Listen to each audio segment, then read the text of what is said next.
Champions trophy 2025లో భారత cricket జట్టు ఫైనల్కు దూసుకెళ్లింది. మంగళవారం దుబాయ్ వేదికగా జరిగిన తొలి సెమీఫైనల్లో వరల్డ్ ఛాంపియన్స్ ఆస్ట్రేలియాను 4 వికెట్ల తేడాతో మట్టి కర్పించిన టీమిండియా ఐదోసారి ఈ మెగా టోర్నీ ఫైనల్లో అడుగుపెట్టేసింది. ఈ విజయంతో వన్డే ప్రపంచ కప్ 2023 ఫైనల్ ఓటమికి భారత్ బదులు తీర్చుకుంది. ఈ సెమీస్ పోరులో భారత్ ఆల్రౌండ్ షోతో అదరగొట్టేసింది. తొలుత బౌలర్లు సత్తా చాటగా అనంతరం బ్యాటర్లు సమిష్టిగా రాణించారు. 265 పరుగుల లక్ష్యాన్ని టీమిండియా 4 వికెట్లు కోల్పోయి 48.1 ఓవర్లలో ఛేదించేసింది. చేస్ మాస్టర్ విరాట్ కోహ్లీ మరోసారి అద్భుత ఇన్నింగ్స్ ఆడారు. ఆరంభంలో ఓపెనర్లు రోహిత్ శర్మ, గిల్ వికెట్లు కోల్పోయినప్పటికీ కూడా విరాట్ మాత్రం తన క్లాస్ ను చూపించేశారు. Middle order batter Shreyas Iyer తో కలిసి స్కోర్ బోర్డ్ ను ముందుకు నడిపించారు. అయ్యార్ అవుట్ అయ్యాక అక్షర్ పటేల్ తో కూడా కోహ్లీ భాగస్వామ్యం నెలకొల్పారు. అయితే విజయానికి మరో 39 పరుగులు కావాల్సిన దశలో ఓ భారీ షాట్ కు ప్రయత్నించి కోహ్లీ అవుట్ అయిపోయారు. 98 బంతులు ఎదుర్కొన్న కోహ్లీ 5 ఫోర్ల సహాయంతో 84 పరుగులు చేశారు. కేవలం 16 పరుగుల దూరంలో తన 52వ వన్డే సెంచరీ చేసే అవకాశాన్ని కింగ్ కోహ్లీ కోల్పోయారు. ఆఖరిలో కేఎల్ రాహుల్, హార్దిక్ పాండ్యా కీలక ఇన్నింగ్స్ లో ఆడారు. ఆస్ట్రేలియా బౌలర్లలో ఎల్లిస్, జంపా 2 వికెట్లు పడగొట్టగా బెన్ కొన్నోలి చెరో వికెట్ పడగొట్టారు. ఇక అద్భుత విజయంపై మ్యాచ్ అనంతరం టీమిండియా కెప్టెన్ రోహిత్ శర్మ స్పందించారు.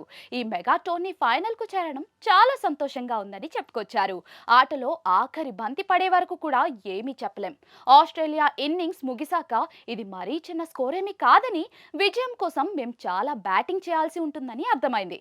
ఎందుకంటే సెకండ్ ఇన్నింగ్స్ లో పిచ్ ఎలా ప్రవర్తిస్తుందో మనం అంచనా వేయలేం. పిచ్ పై ఎక్కువ దృష్టి పెట్టకుండా మా ఆటనే నమ్ముకున్నాం. కానీ పిచ్ కూడా కాస్త మెరుగ్గా అనిపించింది. న్యూజిలాండ్ తో మ్యాచ్ కంటే ఈ రోజు పిచ్ చాలా బెటర్ గా ఉంది. ఈ మ్యాచ్ లో మా బ్యాటర్లు అద్భుతంగా రాణించారు.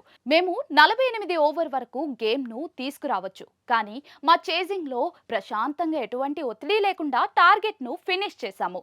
మాకు అదే ముఖ్యం. అన్ని విభాగాల్లో మెరుగ్గా రాణించడంతోనే ఈ విజయం సాధ్యమైంది. జట్టులో అనుభవం కలిగిన ఆటగాళ్లు ఉన్నారు. ఇక తుది జట్టు కూర్పు ఎప్పుడూ కూడా సవాల్గానే ఉంటుంది. 6 బౌలింగ్ ప్రత్యామ్నాయాలు 8వ నెంబర్ వరకు బ్యాటింగ్ చేయగలవారు ఉండాలని మేం కోరుకున్నాం. దానిని బట్టే జట్టును ఎంపిక చేశాం. ఇప్పుడు ఆ 6 బౌలర్లను సమర్థంగా వాడుకున్నాం. విరాట్ కోహ్లీ మరోసారి అద్భుత ఇన్నింగ్స్ ఆడారు. అతడు ఎన్నో ఏళ్లుగా ఇదే తరహాలో జట్టును గెలిపిస్తూనే వస్తున్నారు. పవర్ ప్లేలో 2 వికెట్లు కోల్పోయిన తర్వాత మాకు ఓ పెద్ద భాగస్వామ్యం కావాలనుకున్నాం.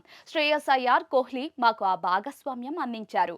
కేఎల్ రాహుల్, హార్దిక్ పాండ్యా కూడా ఆఖరిలో అద్భుతంగా ఆడారు. ఫైనల్ కు ముందు ఆటగాళ్లంతా కూడా ఫామ్ లో ఉంటే జట్టులో ఆత్మవిశ్వాసం పెరుగుతుంది. అయితే దాని గురించి అతిగా ఆలోచించడం లేదు. సమయం వచ్చినప్పుడు అంతా సరైన రీతిలో స్పందిస్తారు అని పోస్ట్ మ్యాచ్ ప్రెజెంటేషన్ లో రోహిత్ శర్మ పేర్కొన్నారు. కాగా ఆదివారం జరగనున్న ఫైనల్లో దక్షిణాఫ్రికా లేదా న్యూజిలాండ్ తో భారత్ తలపడనుంది.